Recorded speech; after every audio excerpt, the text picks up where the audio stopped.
Apakah seseorang yang telah menikah diperbolehkan untuk bercerai? Mari kita pelajari dari sudut pandang Alkitab. Ada banyak orang yang menikah, kemudian mereka berkomitmen bahwa hanya maut saja yang bisa memisahkan mereka.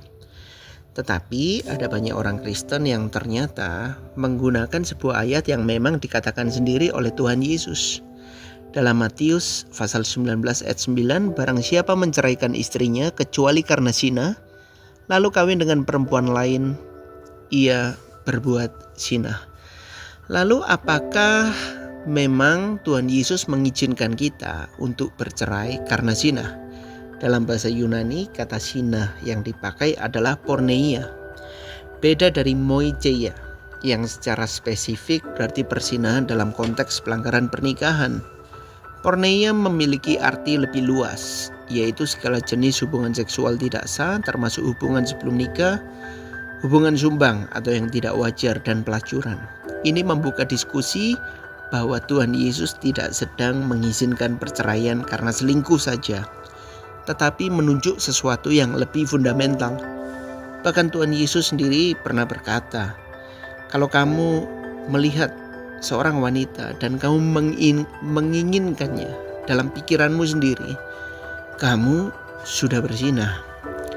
Lalu dalam konteks budaya Yahudi waktu itu, kita pelajari dulu dari konteks ayat ini.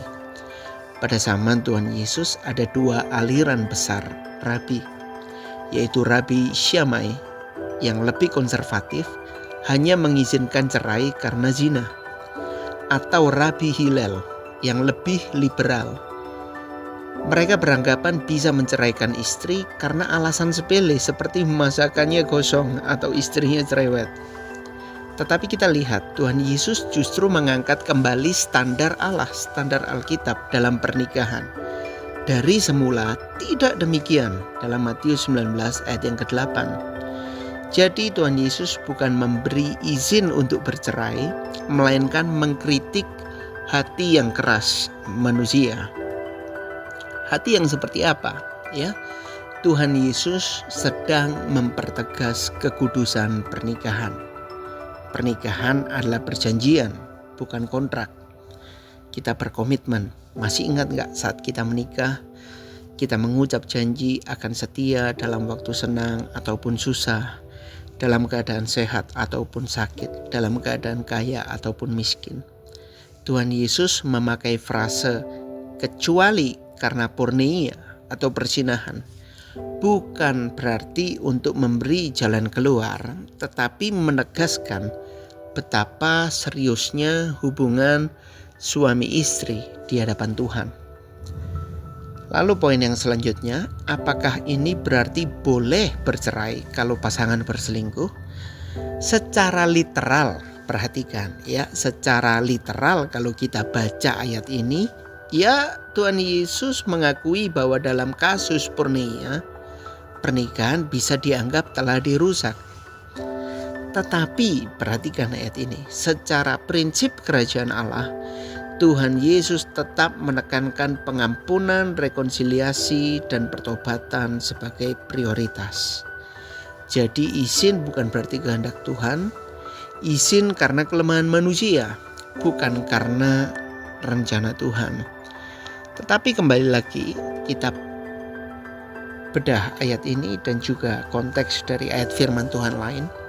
Rasul Paulus menambahkan perspektif lain dalam 1 Korintus 7 ayat 10 sampai ayat 15. Kalau kita perhatikan, Paulus menegaskan tidak boleh bercerai jika sudah terlanjur tetap tidak menikah lagi atau berdamai. Tapi jika yang satu tidak percaya dan ingin pergi, maka tidak terikat. Nah, kita sampai pada kesimpulan yang teologis tentunya. Tuhan Yesus tidak sedang memberi perintah atau restu untuk bercerai ketika pasangan berselingkuh, melainkan mengakui bahwa dalam kasus porneia, segala bentuk kenajisan seksual, pernikahan memang bisa rusak secara mendalam. Namun izin bukan berarti kehendak. Hati Tuhan selalu mengarah pada pertobatan, pengampunan, dan pemulihan.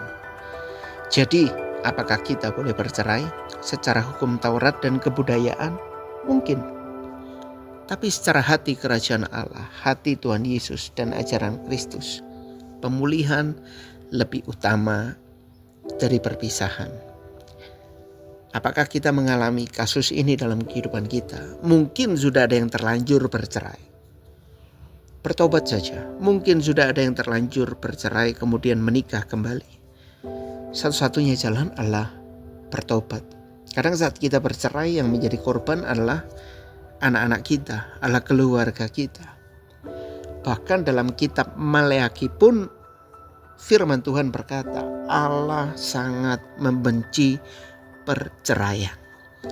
Jadi saudara semua, lewat ayat ini kita belajar ya, Tuhan Yesus menegaskan dalam Matius 19 ayat 9, menceraikan kecuali karena zina sebetulnya itu untuk menyindir kekerasan hati manusia. Tuhan Yesus tidak pernah menghendaki perceraian. Jika saat ini pernikahanmu sedang tidak baik-baik saja, mungkin kamu merasa suamimu gak bisa berubah, pasanganmu gak bisa berubah, doakan mereka. Datang pada hamba Tuhan, psikolog atau psikiater.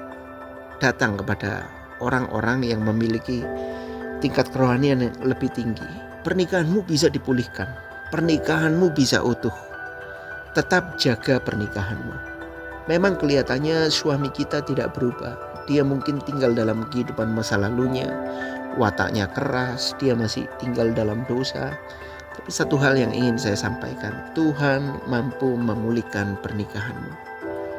Tetap jaga pernikahanmu. Jika sudah terlanjur melakukan perceraian atau mungkin sudah ada yang menikah lagi, segera bertobat, datang kepada Yesus minta pengampunan. Saya yakin dan percaya Tuhan Yesus pasti mengampuni. Tetap jaga pernikahanmu yang sekarang, jaga tetap utuh dan serahkan semua dalam kendali Tuhan. Tuhan Yesus memberkati.